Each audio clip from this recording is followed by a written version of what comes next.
The market square was full of noise. Alien banners hung high above the ruined buildings, showing the mark of the conquerors. Once this place had been a happy human city, full of music and laughter. But now, it was only a cage. Hundreds of people were pushed into the center, their wrists bound, their eyes tired. It was the day of the auction, the day when the aliens sold humans like animals. The crowd of alien buyers filled the seats around the square, their strange eyes shining with greed. Some clicked their teeth, some waved sharp coins, all waiting to see who they could buy today. Little girl, no older than 10, stood on the stone steps, her cheeks wet with tears. Her mother was beside her, weak, thin, but still standing straight. The auctioneer, a tall alien with metal plates on his skin, shouted in a rough voice, "Next slave, a human woman, middle age, good hands for work." The mother was pushed forward, and the little girl screamed, "Please make a bid for my mom. She will cook you delicious meals she can cook like no one else." The square grew silent. Then a wave of cruel laughter rolled across the alien crowd. "Meals? Humans are good only. For mines, for cleaning, for labor," one alien hissed. "Why should we buy a weak cook when we can buy strong men?" Another mocked. The girl's voice shook, but she kept crying out, "Please, she can make food that warms the heart, food that gives strength, food that makes you smile." The aliens laughed even harder, pointing at the child, their sharp teeth flashing. The mother closed her eyes. Ashamed but proud of her daughter's courage, she whispered, "Hush, my little one. No one here wants a cook." But the girl held her mother's arm and shouted again, louder than before, "Please, someone, anyone. She can make meals that taste like home." From the back of the crowd, a man's voice broke through the laughter. "I will bid." The crowd went quiet again, every alien eye turning to see who had spoken. A tall man in a dark cloak stepped forward, his face shadowed.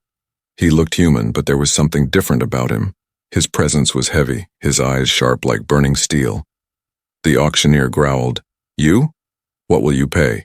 The man raised a small bag. Inside the bag were rare coins from forgotten worlds, shining bright. The auctioneer blinked, surprised, then narrowed his eyes. "Why would you waste such wealth on a human cook?" The man's voice was calm but strong.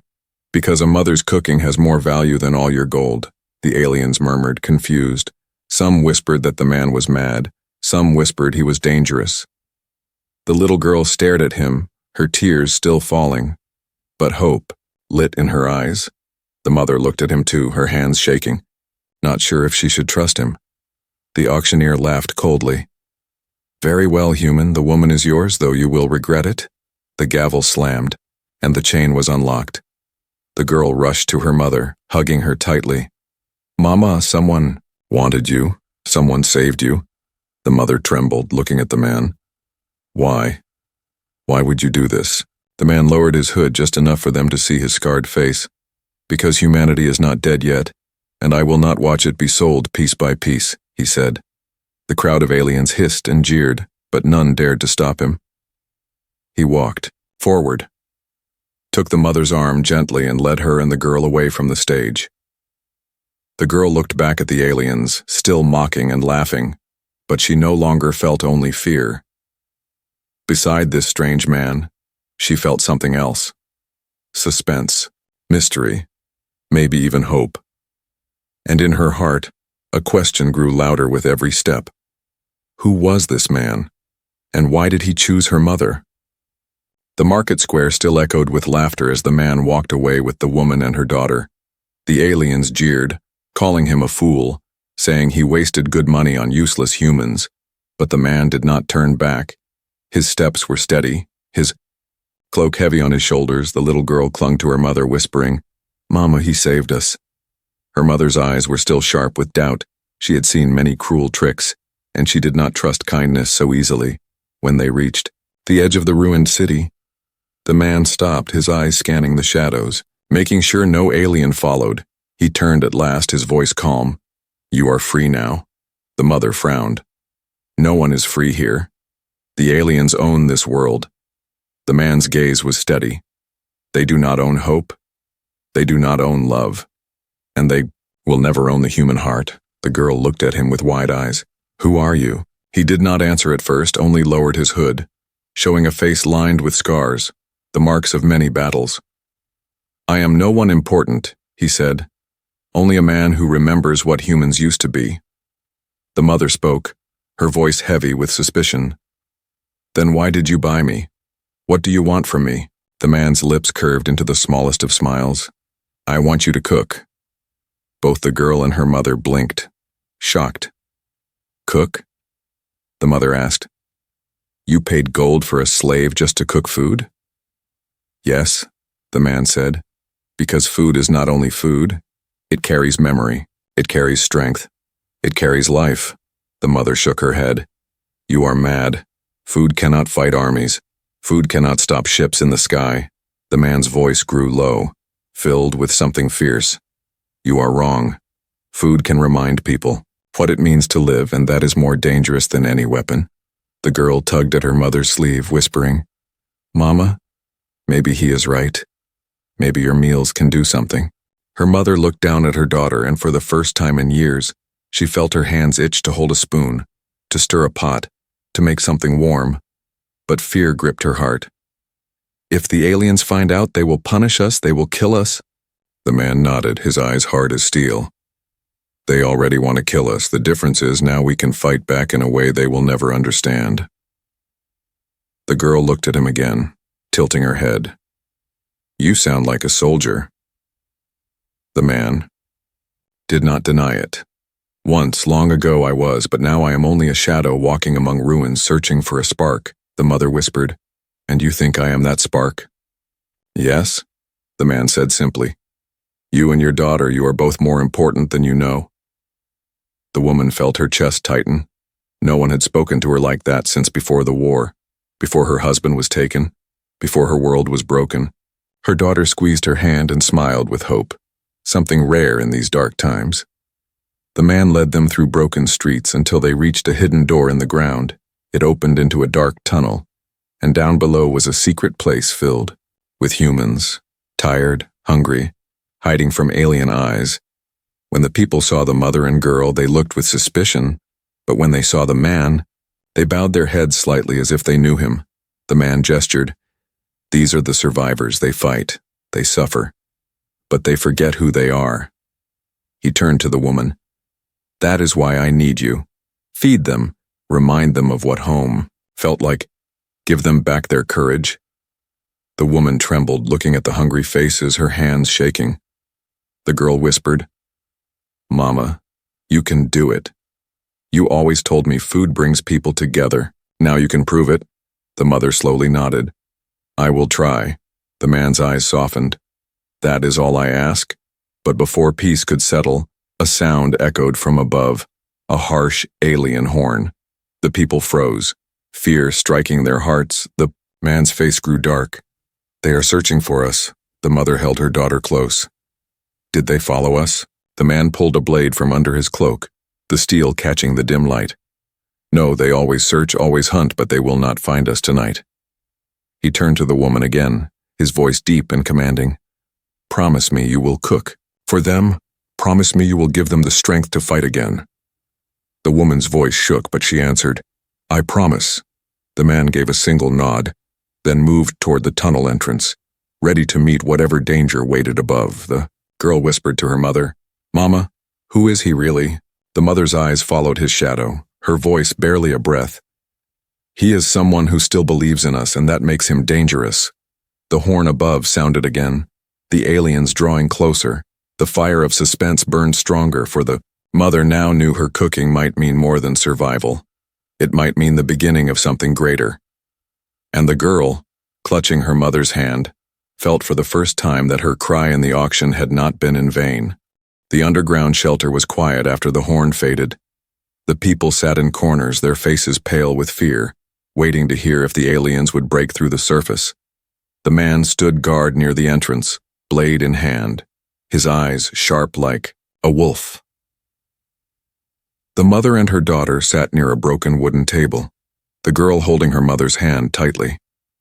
The mother looked around at the hungry faces in the shelter, children with hollow eyes, old men too weak to stand. women with empty bowls in their laps. Her heart twisted and she remembered the kitchens of her old home, when she used to stir pots filled with steam and spice, when her husband returned from work and smiled at the smell, when her daughter laughed at the taste of sweet bread.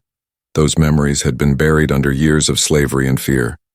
But now, sitting in the dark shelter, they returned like sparks in the ashes. The man came to her side, his voice low. "Do you remember the promise?" She nodded slowly. "I said I would cook, but there is nothing here. No food, no fire." The man's eyes glimmered with something fierce. "Look deeper, humans always find a way." He turned to the survivors and raised his voice. "Bring whatever you have. Roots, dried grain, scraps, anything. Bring it to her." At first the people hesitated, their eyes doubtful, but one by one, they reached into small bags and pockets, pulling out what little they had saved: a handful of cracked rice, a few shriveled vegetables, a piece of dried meat. The mother's eyes softened. She took the scraps carefully, treating them like treasure. She found a rusty pot and set it on a broken stove. The girl helped her collect wood from broken crates. When the fire finally lit, the small flame flickered in the dark, and every eye turned toward it. The mother stirred the pot, adding the scraps. With gentle hands, her movement slow, steady, as if she were performing something sacred. The smell was weak at first, only smoke and bitterness, but as she stirred, something changed. The air grew warmer. The scent carried memories. The girl whispered, "Mama, it smells like home." The people leaned closer, their faces no longer filled only with fear, but with something else: curiosity, hope. The man watched silently, his arms crossed, his scarred face unreadable, but in his eyes was a small spark. When the stew was ready, the mother handed out small bowls, each portion tiny, but each filled with warmth. The survivors tasted it, and silence fell. One old man began to cry, tears rolling down his cheeks. "It tastes like my wife's cooking, long ago, before the war." Young boy laughed softly. "It makes me feel strong again." Even the weakest of them smiled, holding the bowls close as if the food carried light in the darkness. The girl's eyes shone with pride. "See, Mama, I told them your food is special." The mother's chest filled with emotion. She had thought her skills were useless in this broken world. But now she saw the truth. Her cooking gave more than food. It gave back pieces of lost humanity. The man stepped forward, his voice deep. "This is why I chose you. The aliens can crush armies, but they cannot crush the human spirit, and tonight you reminded them who they are." The survivors began to murmur, their voices stronger than before. They spoke of memories, of families, of songs they had forgotten. The mother sat back, her hands trembling, not from weakness but from the weight of what she carried. The man leaned close to her, his tone quiet but sharp. "Do you see now? You are not just a cook, you are a weapon." She looked at him in shock. "A weapon? I only made food." He shook his head. "No, you gave them courage, and courage is what the aliens fear most." Her daughter leaned against her, smiling. "Mama, you're stronger than you think." The shelter felt different now, the darkness not so heavy, the silence not so empty. For the first time, the people began to sing softly. An old human song carried through the air, weak but alive. The mother listened and tears filled her eyes. The man stood tall, his blade still ready, but his gaze softer. "This is the beginning," he said quietly. The girl asked him, "What beginning?" The man's eyes turned toward the ceiling as if he could see the alien ships above. "The beginning of a fight they cannot win." Above them, the sound of alien patrols still echoed. Heavy boots, growling voices, metal steps on stone. But down, below in the shelter, the fire burned brighter. The mother held her daughter close, the warmth of the pot still in her hands, and for the first time in years she felt not like a prisoner, but like a protector. And in that moment she realized her strength was not hidden anymore. It was rising, just like the flame. The underground shelter was different now. It was no longer only a place of fear. It was filled with the sound of voices. whispers of old songs and the smell of food still lingering in the air. The survivors sat close to the fire, holding their empty bowls, their faces softer than before. The mother sat near the pot, her daughter leaning against her shoulder, both tired but strangely at peace. The man stood near the entrance, listening to the world above, but his eyes often turned back to the people as if measuring their strength. The mother finally asked him, her voice curious but also nervous, "Why do you believe food can change anything?" The man looked at her, his scarred face serious. "Because I have seen armies fight, I have seen weapons destroy cities, but I have never seen any of that bring hope, only despair. But when I tasted my mother's bread as a boy, even in the darkest times I believed tomorrow could be better."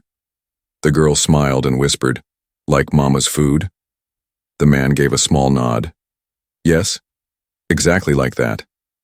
But before more could be said, a sudden knock echoed on the hidden door above. The shelter froze, silence falling like a heavy stone. The man drew his blade, his eyes cold. "Stay here," he whispered, climbing toward the entrance. The survivors clutched each other, fearing the aliens had found them. The door opened slowly, light spilling in, and the people gasped. It was not an alien soldier, but a figure in strange armor, tall and gray-skinned, with bright silver eyes, an alien but not like the others. The man raised his blade, his voice sharp. "You should not be here." The alien lifted his hands, showing he carried no weapon. "I am not here to fight. I smelled something I have never smelled before." The man narrowed his eyes. "Food." The alien nodded slowly, his voice strange but calm. "Yes, human food." It called to me. The survivors stirred, their fear turning into confusion. The mother held, her daughter close, whispering, "Why would an alien want our food?" The man did not lower his weapon. "You will not have it." But the alien did not move forward, his silver eyes fixed on the pot. "Please, one taste. I only want to understand why it pulled me here." The shelter murmured with shock. Some shouted no. Others whispered yes.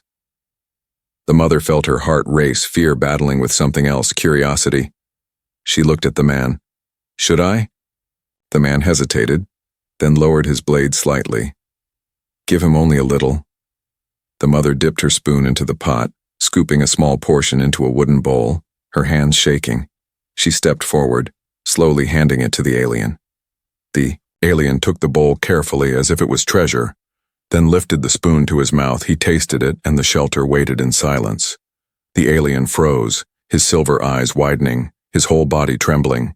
Then, for the first time, the people saw something they never imagined. They saw tears fall from alien eyes.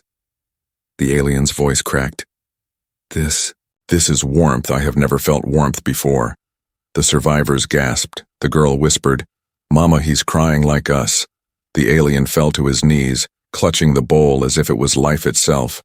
"I was born into steel, into war, into..." Cold silence, but this makes me feel alive. The man stepped forward, his voice calm but firm. "Do you see now? Even they cannot resist it. Human food is more than food. It is memory, it is spirit." The alien bowed his head, shame on his face. "Your people suffer, and we are the cause. But if this is what you are, then maybe we have made a mistake." Survivors looked at each other, whispers of hope rising. The mother trembled. "I only made stew." The man shook his head, his eyes burning with fire. "No, you did more. You broke through the enemy's heart without a blade." The girl hugged her mother tightly. "Mama, you are saving people with food." But not all were convinced. One survivor shouted, "He is a spy. He will betray us." The man raised his hand, silencing the crowd. "Maybe. Maybe not. But remember this moment. Remember that even an enemy could not resist the truth of who we are." The alien lifted his head, his silver eyes wet. "I will not betray you, I swear it. Let me stay. Let me understand more of this gift." The man studied him carefully, then finally lowered his blade. "Stay. But if you lie, you will not live to regret it." The alien bowed his head. "I understand."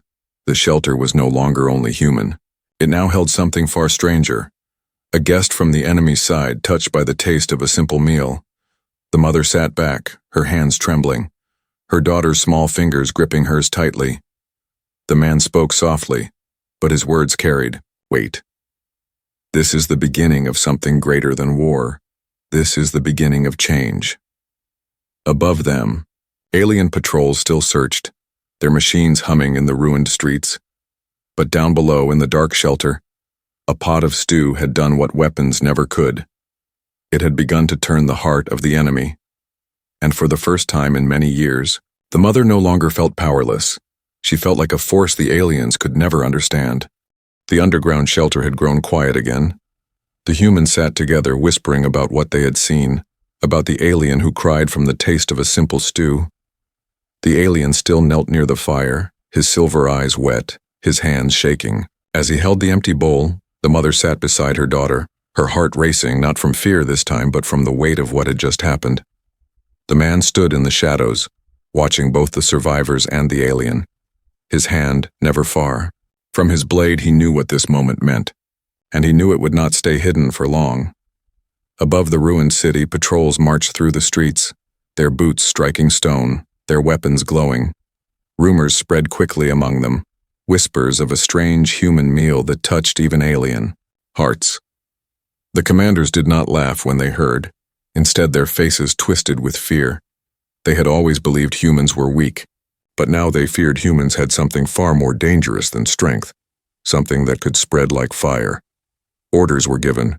Find the woman, the cook, destroy her and all who follow her.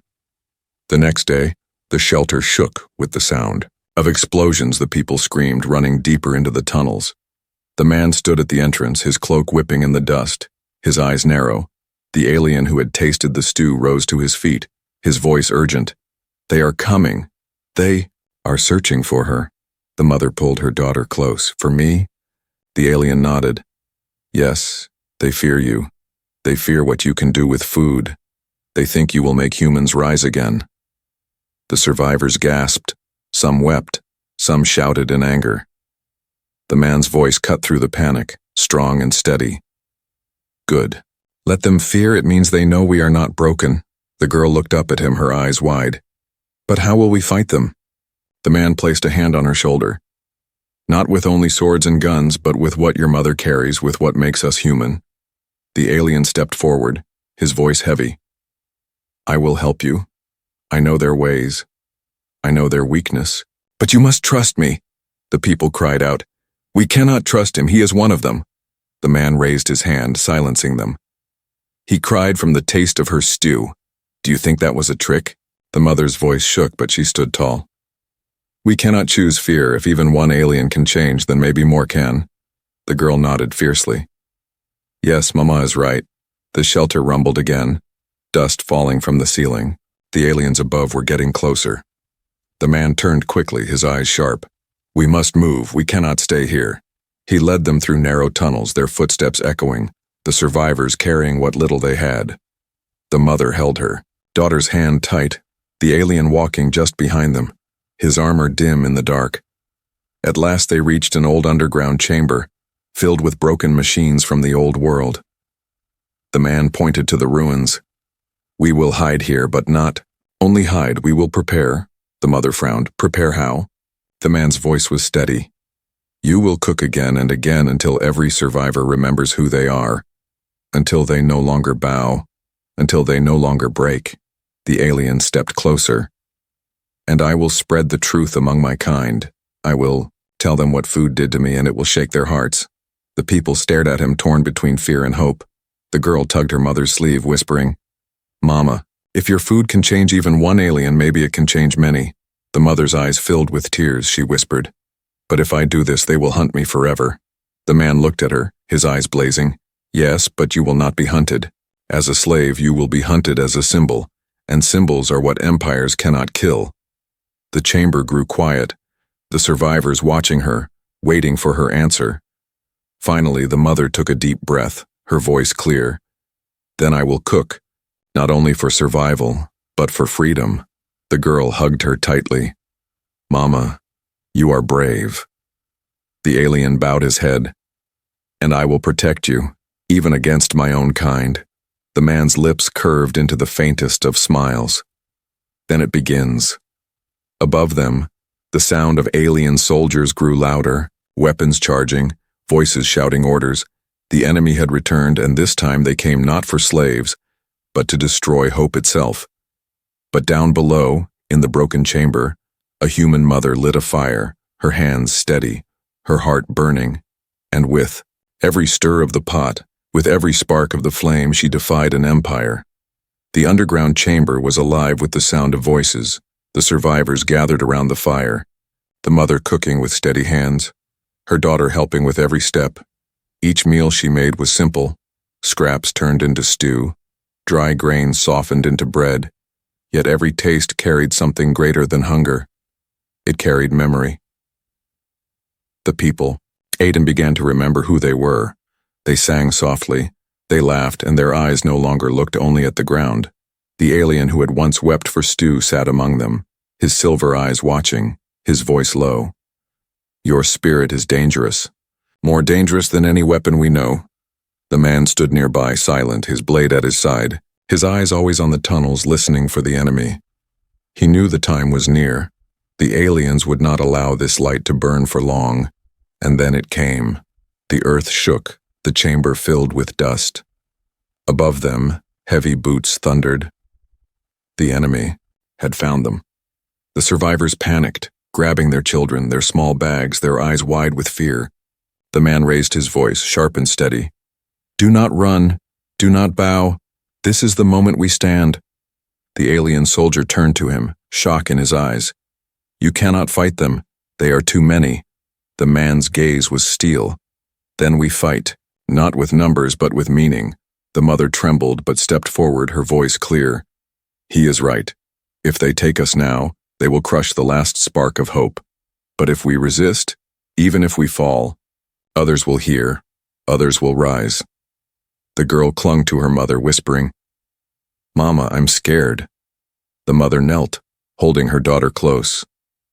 So am I, but courage is not the absence of fear. It is standing even when fear tries to break us. The man's voice thundered. Then stand with me. The chamber doors burst open. Alien soldiers poured in, their armor glowing, their weapons humming with deadly power. The survivors screamed but did not scatter.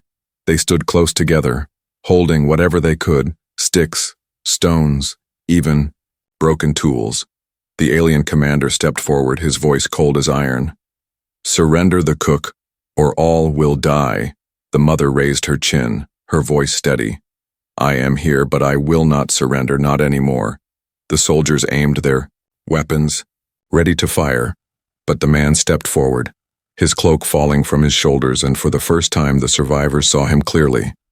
His body was marked with scars, but also with strange armor, hidden beneath his clothes, armor that glowed faintly. The alien commander froze, recognition flashing in his eyes. You are the ghost of Vera. The survivors gasped. The girl whispered, Who is he, Mama? The alien soldier beside them spoke with awe. He is the warrior who destroyed 3 fleets alone, the one who vanished into the shadows, we thought. Him dead. The man's voice was like thunder. I am not dead, I am here, and I fight for humanity. The soldiers hesitated, their fear clear. The mother's heart pounded. She looked at him with new eyes. You are always more than a stranger. The man nodded. I saved you because I believe in what you carry, a power even greater than mine. The alien commander snarled, Kill them all! Blinding light filled the chamber as weapons fired, but the man moved like a storm, his blade cutting through energy. His strikes fast as lightning. The survivors shouted, throwing stones, pushing back with all they had. The girl clung to her mother, watching as chaos filled the chamber. The alien soldier who had wept stood at the mother's side, defending her fiercely, his voice crying out, in his own tongue, I fight for them. I fight for hope. The battle raged. The mother held her daughter, whispering prayers between breaths. And then with a roar, the man struck down the commander, the alien falling with a crash, silence spreading through the chamber. The remaining soldiers froze, their eyes wide, for they had just seen their feared commander fall to a human. The man raised his blade, his voice echoing, leave or share his fate. The soldiers retreated, dragging their wounded, their fear greater than their anger. Silence fell again, broken only by the sound of the fire crackling. The survivors wept, some laughing through their tears. They had stood, they had fought, and they were still alive. The girl hugged her mother tightly. "Mama, we did not bow." The mother kissed her daughter's hair, whispering, "No, my child, we stood tall." The man sheathed his blade, his face still hard, but his eyes softer. "Now, this is only the beginning. They will return with greater force. But tonight you proved you are not slaves. You are human." The survivors raised their voices, chanting softly, their fear melting into strength. The alien who had stayed with them bowed low to the mother. "Your food gave me a soul, and your courage gave me a purpose. I will fight with you until the end." The fire burned brighter, the chamber alive with defiance. The mother held her daughter's hand, her heart heavy but strong, for she knew the path ahead was dark. Yet she also knew humanity had taken its first true stand, and beside her, the mysterious warrior, no longer only a shadow, stood as a shield for them all. This was not the end, but the start of something far greater.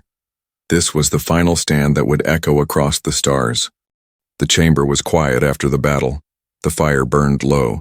The smell of smoke and blood mixed in the air.